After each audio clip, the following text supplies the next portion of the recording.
Or Balaam, voyant que Yahweh voulait bénir Israël, n'alla plus comme les autres fois chercher des enchantements, mais il tourna son visage du côté du désert. Et Balaam leva les yeux. Il vit Israël qui se tenait rangé selon ses tribus. Alors l'Esprit de Dieu fut sur lui.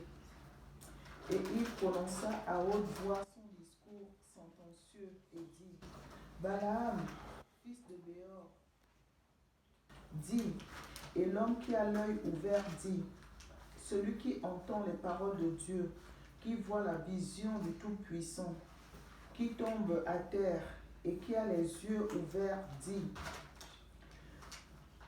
que tes tentes sont belles, ô Jacob, et les tabernacles, ô Israël, ils sont étendus comme des torrents, comme des jardins près d'un fleuve, comme des arbres d'aloé que Yahweh a plantés, comme des cèdres auprès des eaux. L'eau coule de ses seaux, et sa semence est parmi d'abondantes eaux.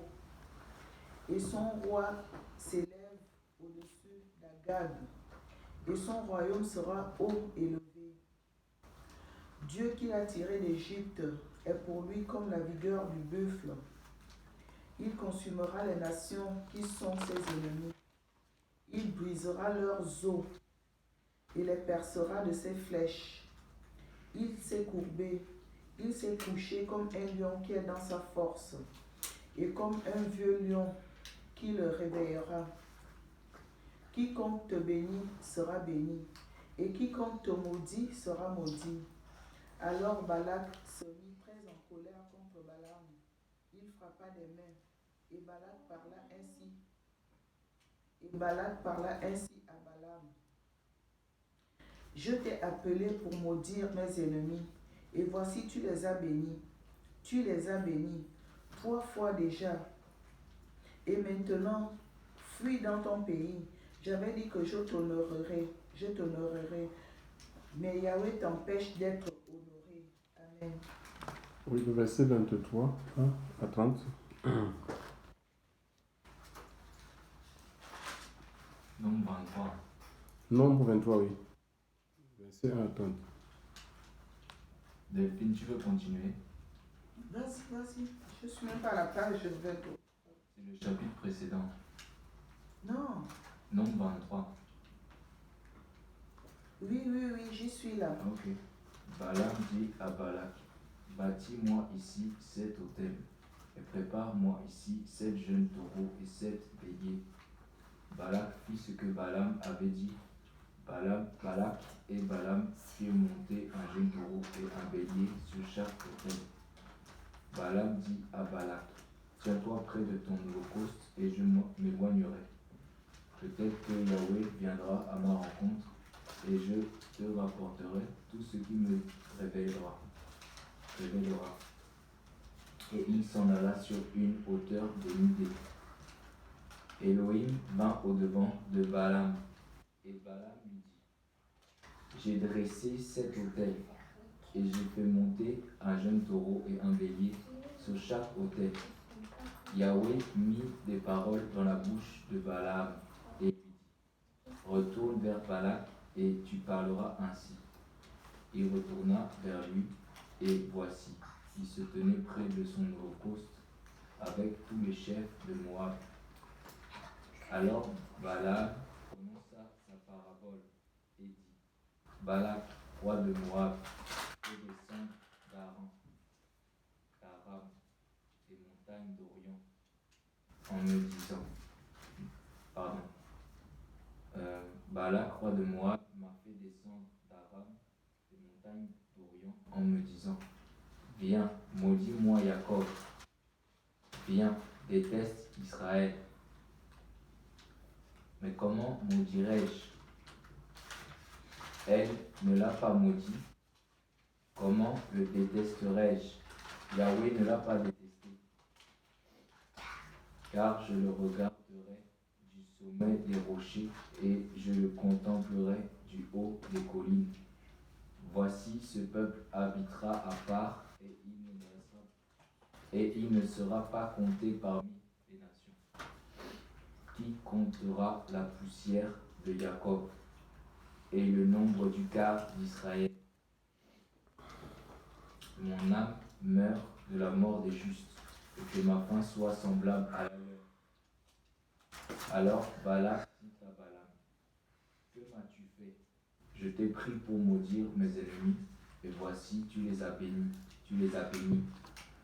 Il répondit et dit: Ne prendrai-je pas garde de dire les paroles que Yahweh aura mises dans ma bouche? Alors Balak lui dit: Viens, je te prie, avec moi dans un autre lieu, d'où tu pourras le voir, car tu en voyais seulement une extrémité, et tu ne le voyais pas tout entier. Et de là, maudis-le pour moi. Puis, l'ayant conduit au territoire de Tsophim, sur le sommet de Pisga, il bâtit 7 autels et fit monter un taureau et un bélier sur chaque autel. Alors Balaam dit à Balak: Tiens-toi ici, près de ton holocauste, et je m'en irai à la rencontre d'Élohim, comme j'ai déjà fait. Yahweh vint au-devant de Balaam, il mit des paroles dans sa bouche et lui dit: Retourne vers Balak et tu parleras ainsi. Il retourna vers Balak, et voici, il se tenait près de son holocauste, et les chefs de Moab avec lui. Et Balak lui dit: Qu'est-ce que Yahweh a dit? Alors il prononça sa parole et dit: Lève-toi, Balak, écoute, fils de Tsippor, prête-moi l'oreille. Elle n'est pas un homme pour mentir, ni fils d'un être humain pour se repentir. Ce qu'il a dit, ne le fera-t-il pas? Ce qu'il a déclaré, ne l'exécutera-t-il pas? Voici, j'ai été pris pour bénir. Puisqu'il a béni, je n'y changerai rien. Il n'aperçoit pas de méchanceté en Jacob, il ne voit pas de mal en Israël. Yahweh, son Elohim, est avec lui, et le cri de joie d'un roi est au milieu de lui. Elle les a fait sortir d'Égypte.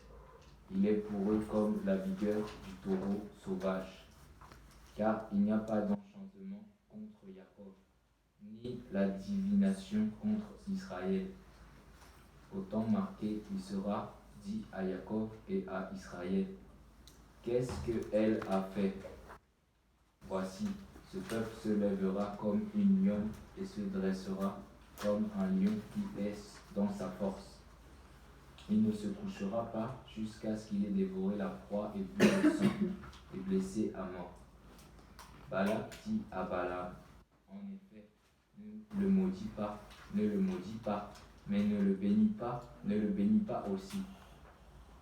Et Balaam répondit à Balak: Ne t'ai-je pas dit que tout ce que Yahweh dira, je le ferai?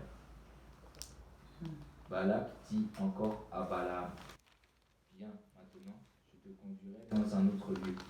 Peut-être qu'Élohim trouvera bon que tu me le maudisses de là. Balak emmena Balaam au sommet de Péor, qui regarde en face de Yeshimon. Balaam lui dit: Bâtis-moi ici 7 autels et prépare-moi ici 7 jeunes taureaux et 7 béliers. Balak fit comme Balaam lui avait dit, puis il fit monter un taureau et un bélier sur chaque autel.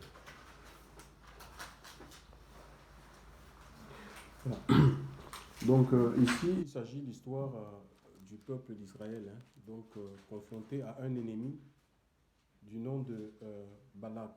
Balak, c'était un roi païen, le roi des Moabites. Et cet homme, il avait, à un moment donné de sa vie, il a eu une très grande peur parce qu'il avait entendu tout ce que Dieu avait accompli au sein du peuple juif quand il sortait de l'Égypte. Déjà, ce qui s'est produit en Égypte, notamment les 10 plaies. Et au fur et à mesure qu'il cheminait, il rencontrait des peuples. Et c'était des peuples hostiles. Et comme Dieu était avec eux, il leur donnait la victoire. Par exemple, le roi moabite, le roi amoréen, Sion, avait été vaincu, ainsi que le roi de Bazan, Og. Et ce roi-là a pris peur. Il se disait que mais c'est fini pour sa nation. Ces gens-là ils vont détruire sa population, ils vont prendre comme butin tous les bœufs, les vaches, donc tout leur héritage. Et qu'est-ce qu'il va faire? Il va avoir recours à la magie. Il va solliciter un voyant. Hein? Un voyant, c'est appelé des prophètes. Et prophète, ça ne veut pas prendre les prophètes de Dieu. Hein. Il y a les prophètes du diable. Parce qu'un prophète, c'est quelqu'un qui voit, il voit, mais à travers, c'est l'esprit qui lui montre. Et ça dépend de quel type d'esprit, tout dépend de quel côté nous sommes situés. Donc, et cet homme-là, on a engagé cet homme à prix d'argent. On a proposé de l'argent et les honneurs.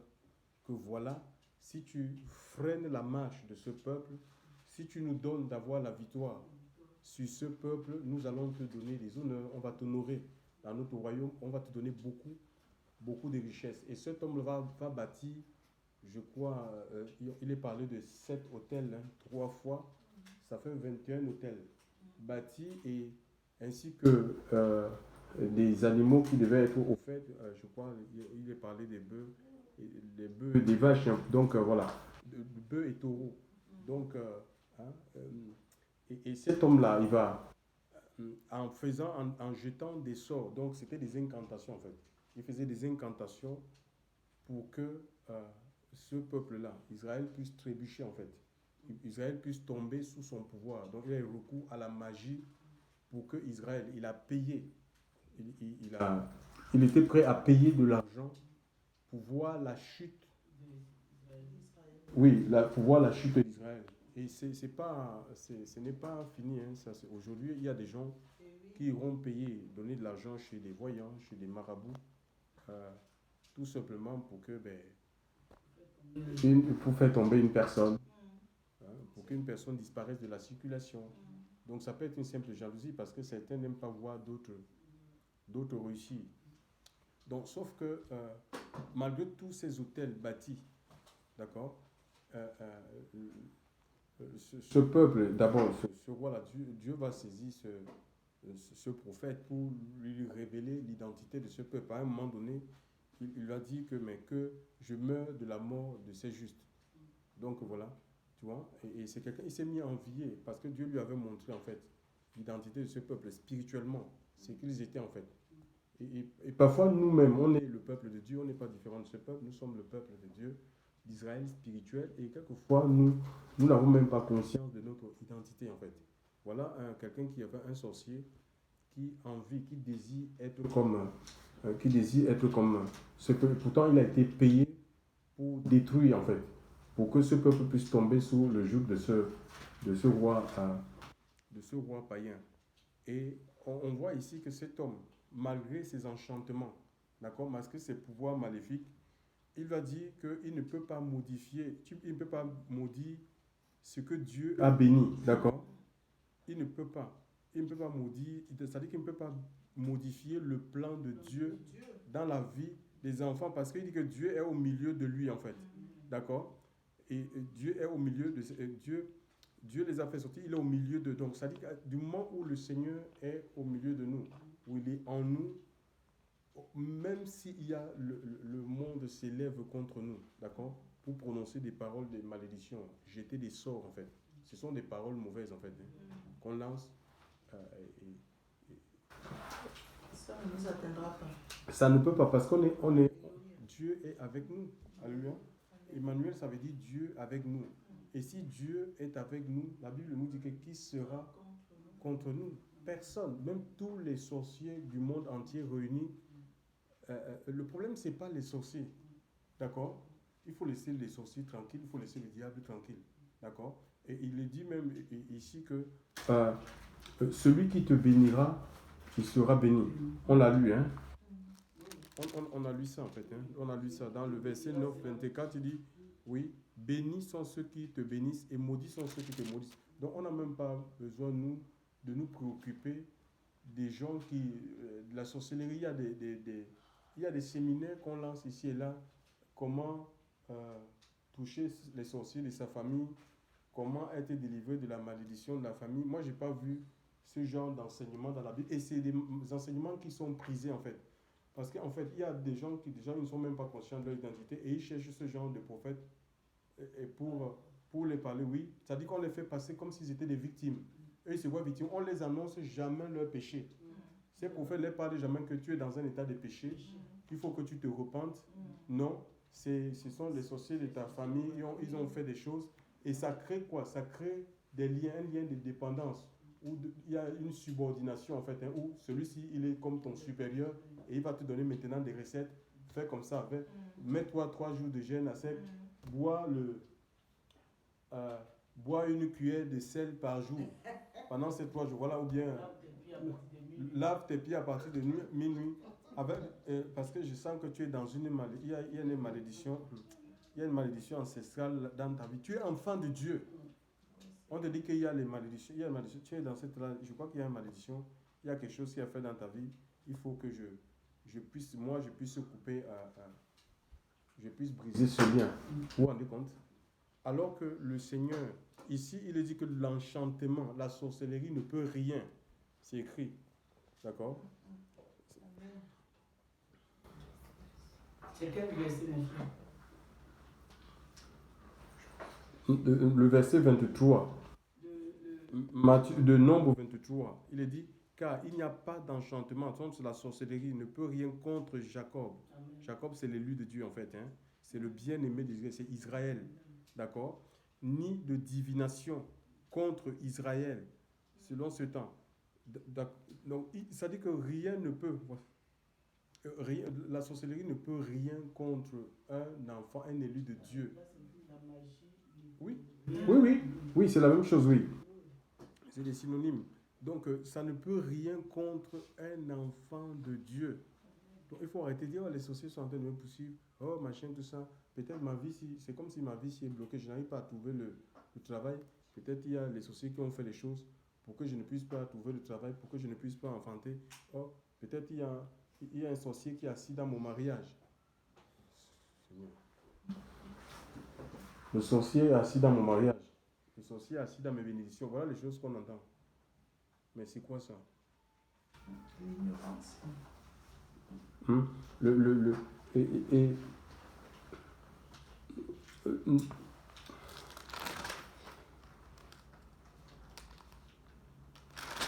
Donc maintenant, après, Jésus, d'accord?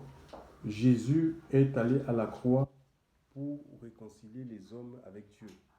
Tous les hommes. Quand ils répondent à l'appel de Dieu là, ils naissent à la vie nouvelle. Ils sont adoptés. Donc leur statut change à tous ceux qui l'ont reçu, à ceux qui croient en son nom. Il leur a donné le pouvoir de devenir enfants. C'est de croire. Il n'est pas dit à ceux qui vont se faire laver par le sang des taureaux, le sang des boucs, le sang des canards, de coq, on verse ça. Non. Soit disant qu'on va te faire les purifications ou te faire laver par des pasteurs. Certains ils vont même ils vont chercher des lavages au Jourdain en disant que c'est là où le fleuve où Jésus s'est baptisé. Et pour des gens qui font les pèlerinages, il y a des Juifs qui ont arrangé, parce que le Jourdain c'est un ruisseau en fait. Hein. Pendant l'été, il n'y a presque rien. C'est quand il y a des grandes pluies que ça déborde, oui. Donc ils ont créé, les Juifs là, ils ont créé un endroit, des Juifs qui ne connaissent même pas le Christ. Ils ont créé un endroit pour baptiser les chrétiens. Même donc ils payent, tu es obligé de payer. Les Whitney Houston qui est morte là, donc elle avait abandonné Dieu, elle est allée se faire baptiser là-bas. Est-ce que ça l'a délivré de quoi? De sa drogue? Elle est morte de l'overdose. C'est ce que les gens ils aiment, ils payent. Voilà les choses comme ça. Où la plupart de l'argent des chrétiens Les chrétiens s'en vont parce qu'ils cherchent des solutions dans la chair, chers frères et sœurs, dans le Seigneur. D'accord? Donc, ils pensent que quand tu viens dans le Seigneur, tu as donc non, il n'y a plus de chômage, il n'y a plus de maladie, tu ne peux pas être, il n'y a pas de célibat. C'est pas vrai. Si tu vérifies dans les Écritures, tu verras qu'il y a eu des gens qui étaient malades, mais qui servaient. La maladie n'a jamais été un handicap pour servir Dieu. D'accord? Ils étaient épanouis. Tu verras qu'il y a des gens qui étaient célibataires et qui avaient la possibilité même de se marier, mais qui ont décidé de ne pas se marier. Comme la prophétesse Anne dit que moi, je ne me marie pas. Et l'apôtre Paul même, il conseille. Ils disent aux gens pour éviter des tribulations. Parce que quand vous êtes deux, c'est compliqué en fait. Hein? Parce qu'il faut avoir la même vision en fait. Hein? Il faut avoir la même vision pour voir Dieu agir au milieu de vous. Si vous avez des visions opposées, il ne peut pas y avoir le Seigneur. C'est le diable qui va régner dans votre vie. D'accord? Et c'est, Le diable passe par l'autre parce que la porte est ouverte. donc c'est comme ça. C'est pour dire qu'on est plus libre quand on est seul en fait. Donc on est seul. Ça ne veut pas dire que les chrétiens ne doivent pas se marier. C'est un plan. C'est dans le plan de Dieu. D'accord? L'homme quittera son père et sa mère et s'attachera à sa femme. C'est une promesse que Dieu nous a faite et on est en droit de réclamer cette promesse. Seigneur, tu as dit, tu as des projets de mariage pour moi. Maintenant, et tu peux réclamer la promesse, ça veut dire réclamer, oui, appelle cet homme-là, l'homme de ta vie, mais ce n'est pas, c'est pas une femme que tu vas dire, ben, cette fille-là même, allez, Seigneur, je veux cette femme. Dieu ne t'a pas... si Dieu te révèle que c'est ta femme, tu as un droit de réclamer cette femme. Tu vois un peu? Mais s'il ne t'a pas dit que c'est ta femme, tu ne peux pas réclamer quelque chose que Dieu ne t'a pas promis. D'accord? Le Seigneur ne peut pas... il y a des gens comme ça. Dieu ne t'a rien promis et tu espères... Tu ne peux pas espérer quelque chose que Dieu ne t'a pas promis. D'accord? Il faut que Dieu te fasse la promesse qui te révèle. Encore qui te révèle que c'est ça, c'est ma pensée, c'est ma volonté. Et tu as un droit dans la prière de réclamer. Parce qu'il y a des moments d'oppression, de doute. Et de rappeler au Seigneur sa promesse, dit, voilà Seigneur ce que tu as dit. Donc on embrouille beaucoup les enfants de Dieu. Il y a des pasteurs qui disent, pour être délivré de la malédiction, il faut construire un autel, il faut faire un sacrifice et tout ça tourne autour de l'argent, tous ces autels, tous ces sacrifices. Ça tourne autour de l'argent et c'est comme ça que les chrétiens sont complètement dépouillés. Et après, ça ne donne pas envie. Il y a des païens, beaucoup de païens, ils veulent se donner au Seigneur, mais quand ils voient des chrétiens, des gens qui prient jour et nuit, tu vas dans une assemblée où tu es riche et au fur et à mesure que les années passent, au lieu que ta richesse s'accroît, qu'on voit que tu es épanoui, tu es prospère, on voit plutôt quelqu'un qui est en train de... Tu dis, mais tu as du mal, mais cette personne était encore mieux quand il était de l'autre côté. Qu'est-ce qui se passe? Le pasteur, lui, il est en train de devenir gras. Et les chrétiens, ils deviennent maigres. Les chrétiens, ils maigrissent. Le pasteur, il construit les maisons. Les chrétiens, il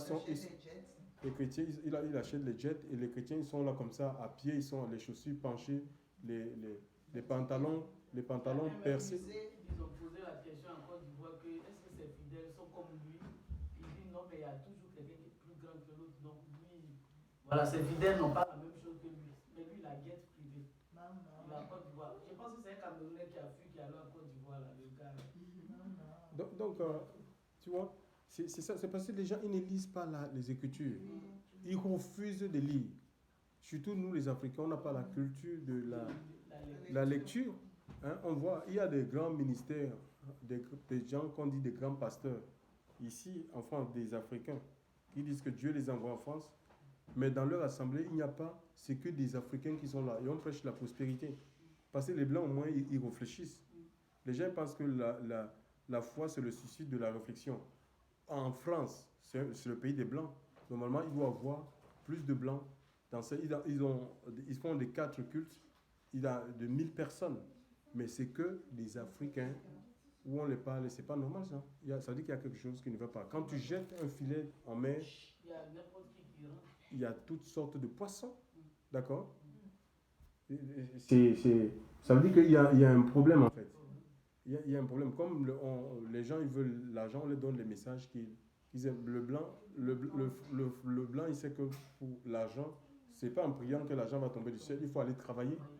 Pour gagner de l'argent, il faut créer une entreprise. Tu vois? Donc c'est ça le problème. Donc, je disais que Jésus, que personne ne te condamne, dise que non, ça ne va pas dans ta vie parce que tu es dans la malédiction. Maintenant, la malédiction peut agir dans la vie d'un enfant de Dieu quand l'iniquité, il est dit ici, le prophète a dit que dans le verset 21, il dit, il n'a pas aperçu l'iniquité en Jacob, ni n'a vu l'injustice en Israël. L'Éternel, son Dieu, est avec lui. D'accord? L'iniquité, c'est le péché en fait. Le mot anomia, c'est des gens qui vivent sans loi. Donc il y a des gens comme ça qui veulent engager des combats. Oui, nous sommes appelés à combattre. C'est par les luttes et des combats que Israël est rentré en possession de son héritage. Mais il faut se rassurer que dans ce combat-là, c'est Dieu qui combat pour toi. D'accord? On peut lire un passage. Hein? Oui, on peut prier, sinon c'est des prières vaines. Si tu pries et tu n'as pas, on appelle ça comme la conviction que le Seigneur est avec toi, mais tu ne verras rien du tout. Hein? Donc Dieu était avec son peuple. Pourquoi? Parce qu'il n'y avait pas l'iniquité en fait. Donc ça veut dire que les incantations, les sorts, les paroles de malédiction que ce voyant lançait sur le peuple, ça ne pouvait pas atteindre le peuple parce que Dieu était avec lui. Il n'y avait pas de péché en fait. Donc, les péchés, c'est comme surtout les péchés conscients. D'accord? Parce qu'il y a des gens qui veulent suivre Dieu, mais en même temps, ils sont dans les magouilles, dans la fausseté. Ils ont des chemins complètement, des chemins détournés. C'est dans la sanctification que Dieu délivre. Donc, c'est des gens qui étaient dans la sainteté de Dieu. Ils étaient dans la justice, ils étaient dans la vérité. Il dit que Dieu est avec eux. Il a vu. Donc, les sorciers, même parfois, ils peuvent voir. Parce qu'on peut crier Jésus, Jésus, Jésus, Jésus. Le sorcier te regarde avec les yeux, les yeux mystiques. Il voit que tu es nu. Hein? Tu n'es pas habillé. Tu vois? Donc, ton assemblée, c'est une passoire. Tu vois? Ils peuvent rentrer et sortir. Combien des églises ils sont infiltrés par la franc-maçonnerie, par la sorcellerie, chers frères et sœurs, dans le Seigneur. Donc, il faut qu'on retourne tout simplement au Seigneur, qu'on soit attaché à lui. Donc, je disais, on peut lire le Deutéronome 20, verset 3 à 4.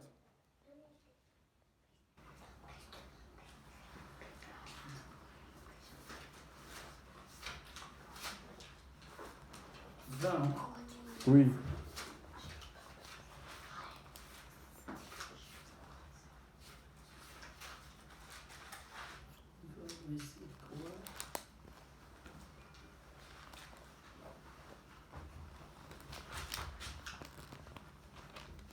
Oui, Deutéronome 20, verset 3 à 4. C'est bon?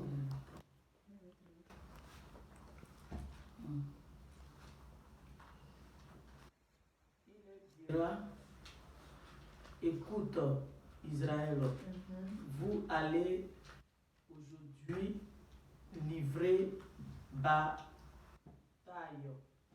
à vos ennemis. Que votre cœur ne se trouble pas. N'ayez pas peur. Ne vous laissez pas effrayer. Ne soyez pas épouvantés devant eux. Car l'Éternel, votre Dieu, marche avec vous. Amen. Tu vois, Dieu marche avec vous. Voilà, donc, voilà. Et la présence de Dieu rassure, en fait. Tu vois? Donc, on a ce passage. On a un autre passage aussi. Hein, Deutéronome 28, verset 7. Une autre personne peut lire, oui.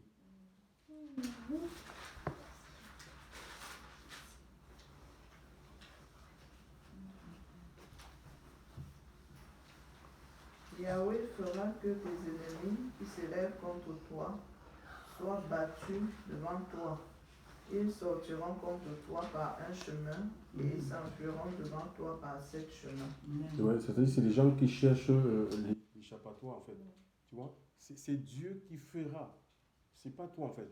C'est Dieu, mais il faut que le Seigneur soit, que le Seigneur soit avec toi en fait. Hein. D'accord? Donc, on peut lire en Ésaïe 59, verset 19 à 20.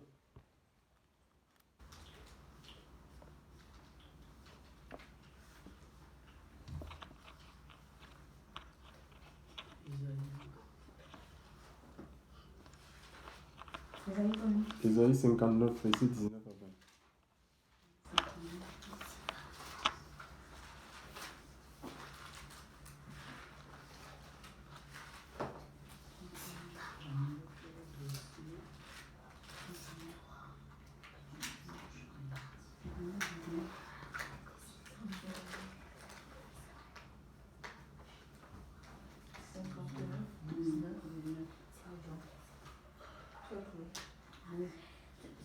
Jean oui, attends.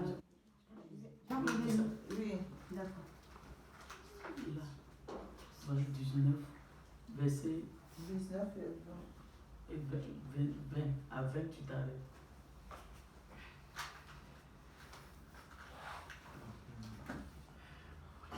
On craindra le nom De l'Éternel. à l'ouest et sa gloire à l'est quand l'adversaire surgira.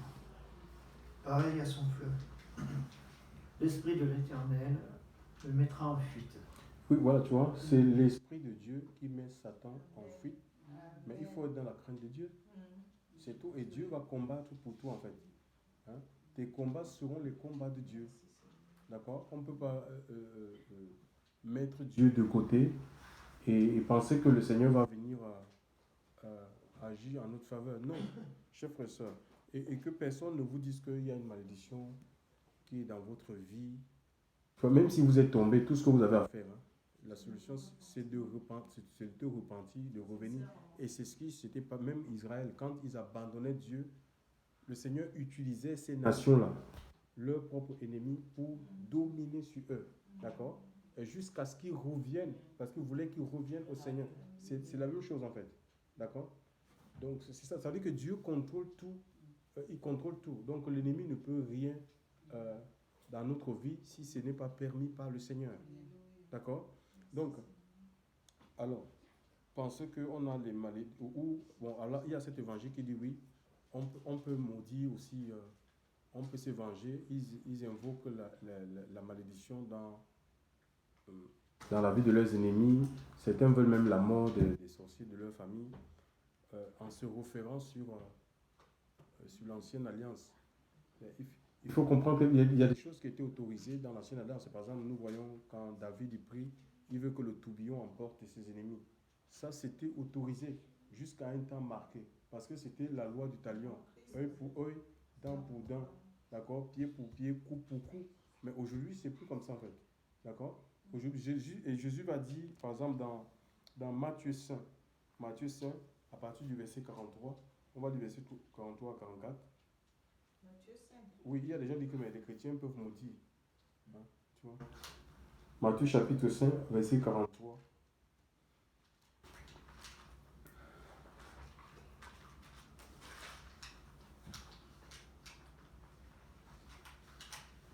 Vous avez entendu qu'il a été dit, tu aimeras ton prochain et tu haïras ton ennemi. Oui, ça c'était la loi de Moïse. C'est ce que Moïse avait reçu.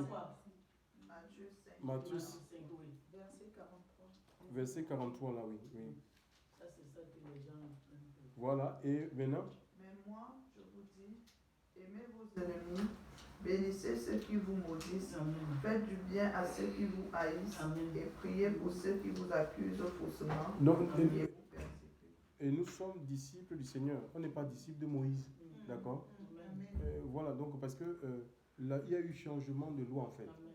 Il y a eu changement de régime. Donc, on va dans la direction du Seigneur. Amen. D'accord? Et par Romains, une toute personne on va dire Romains chapitre 12, verset 19. Romains chapitre 12, verset 19.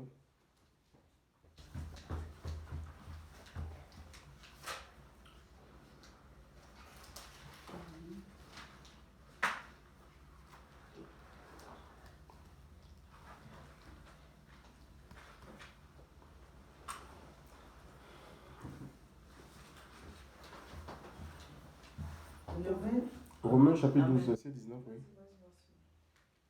Ne vous vengez pas vous-même, bien-aimés, mais laissez agir la colère de De Dieu. Dieu. Amen. Alléluia.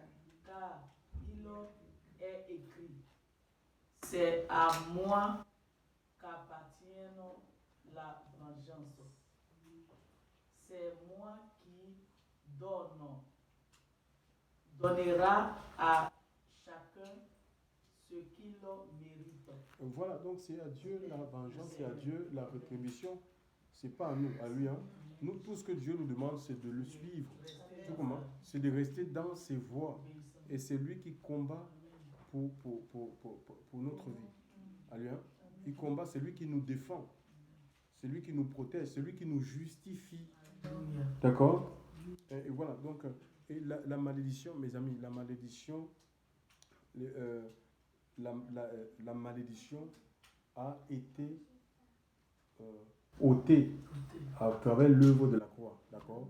Christ a pris, il a pris notre malédiction en fait. Hein. Il a pris notre malédiction sur lui. Je crois qu'il est écrit dans le livre de Galates. Hein. On peut lire Galates chapitre 10, verset 13. Galates chapitre 3, verset 10 à 13. À 13, oui.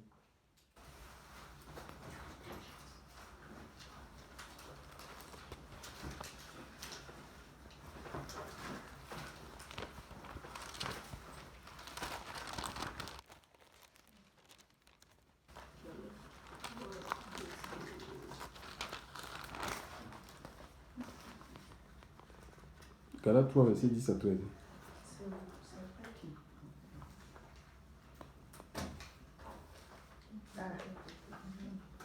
Après, c'est ça.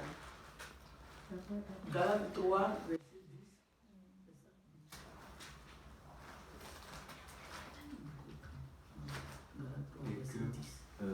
Verset 10.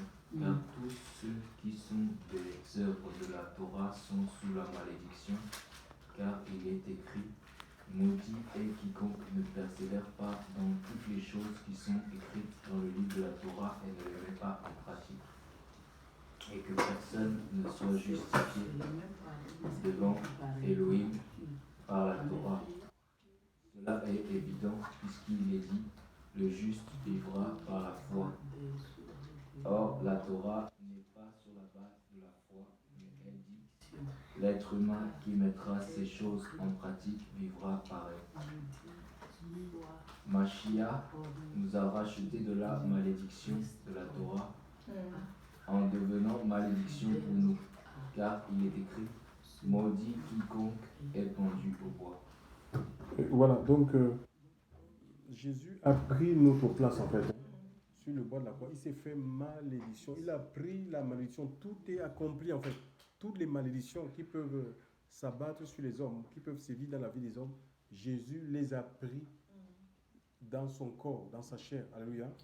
Voilà. Donc, et puisque nous sommes en lui, aujourd'hui nous on est dans le Christ en fait. Donc, on est dans le Christ, on bénéficie, nous sommes au bénéfice de l'œuvre de la croix, l'œuvre accomplie. Lis le verset 27 à 30 du même chapitre, Galates.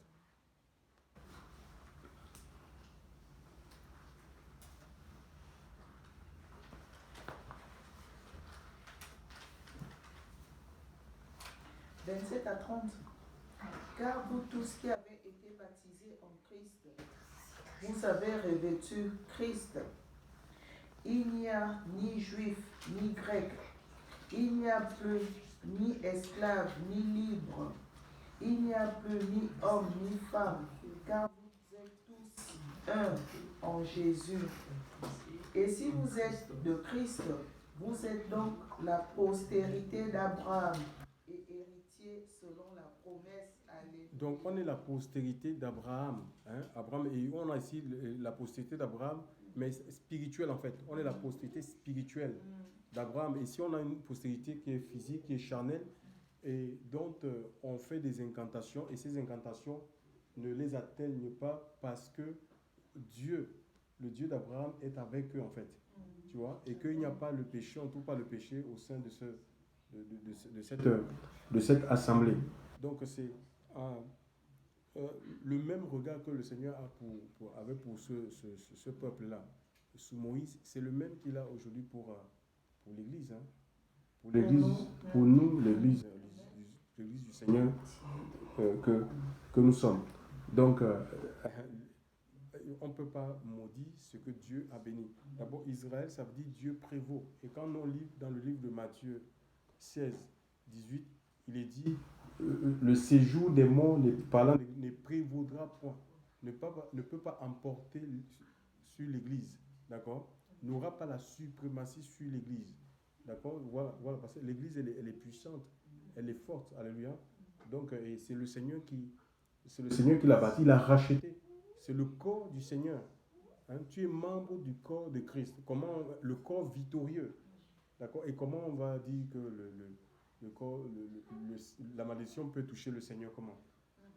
D'accord? Il est assis sur le trône. Il n'y a aucune puissance qui peut être au-dessus de la puissance de Dieu. D'accord?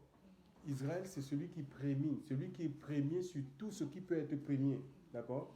S'il y a un président, ça veut dire que le règne du Seigneur est au-dessus du règne du président.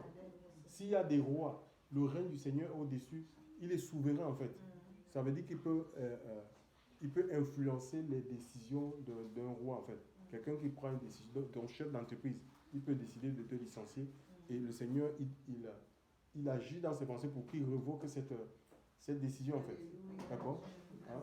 Et le Seigneur avait dit à Pilate que tu n'auras aucun droit. Pilate avait dit au Seigneur que dans le livre de Jean 18, ne sais-tu pas que j'ai le pouvoir de te crucifier, de te relâcher? Le Seigneur lui dira, tu n'auras aucun pouvoir sur moi si cela ne t'a été donné d'en haut. D'accord?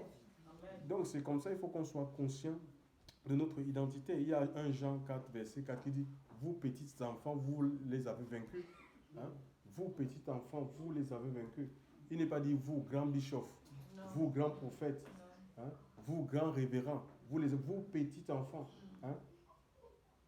Hein? À tous ceux qui l'ont reçu, il leur a donné le pouvoir de devenir enfants de Dieu. Il est dit, vous, petits enfants, 1 Jean 4, verset 4, vous les avez vaincus, car celui qui est en vous est plus fort ou est plus grand que celui qui est dans le monde. Qui est dans le monde, c'est Satan. Tu vois? C'est Satan qui est dans le monde. Le monde est juste sous la puissance de Satan. Et les sorciers, les marabouts, les voyants, ils utilisent la puissance de Satan pour rendre la vie des autres amère. Mais le Seigneur nous dit que celui qui est en nous, il est plus fort que le diable. Hein, le diable qui donne le pouvoir à ces gens. Alléluia. Donc, ça veut dire que ces gens-là, devant nous, ils ne sont absolument rien. Hein? Donc, c'est ça. Il faut qu'on soit conscient vraiment de qui nous sommes et qu'on ne se trompe pas de combat. Ne perdez pas vos temps il faut être attaché à tel prophète. C'est ta relation avec le Seigneur. Si on vit dans la crainte de Dieu, nous n'avons rien à redouter, chers frères et sœurs. Il peut pleuvoir, il peut vanter, chers frères et sœurs.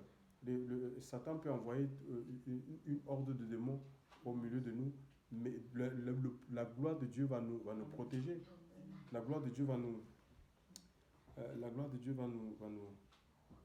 garder parce qu'on est revêtu du Seigneur, on est revêtu de sa présence. Alléluia. Et puis celui qui nous conduit.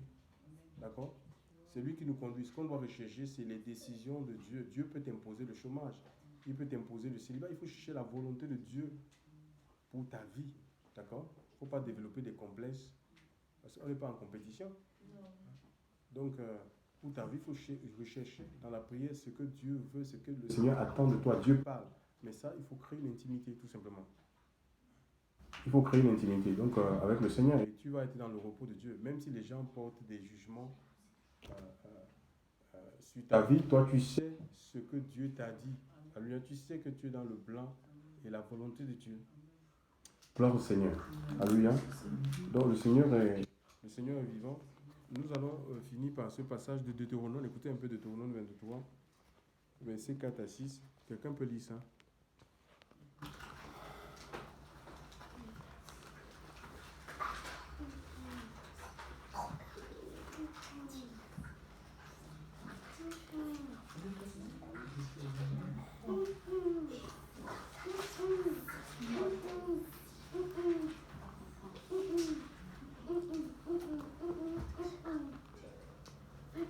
Versets 4 à 6.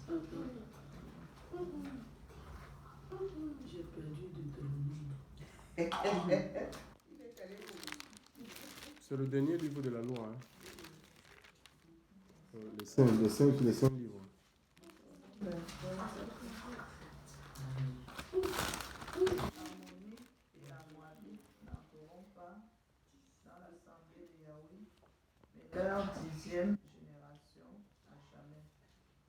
parce qu'ils ne sont pas venus à votre rencontre avec du pain et de l'eau sur le chemin lorsque vous sortiez d'Égypte, et parce qu'ils ont engagé à prix d'argent contre vous Balaam, fils de Béor, de Pétor et Mésopotamie, pour qu'ils vous maudissent.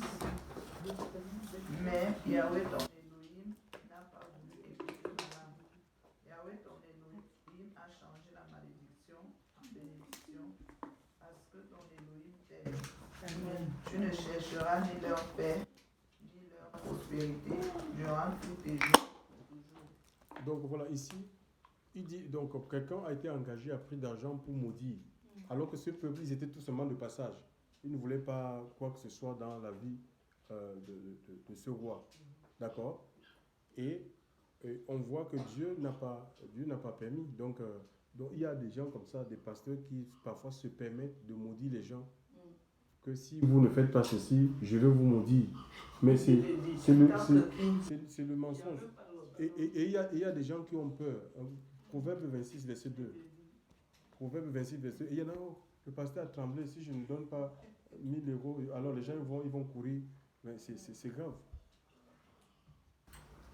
Comme l'oiseau qui va ça et là, comme l'hirondelle qui s'envole, ainsi la malédiction sans cause n'atteint pas. La malédiction sans cause ne peut pas t'atteindre, d'accord?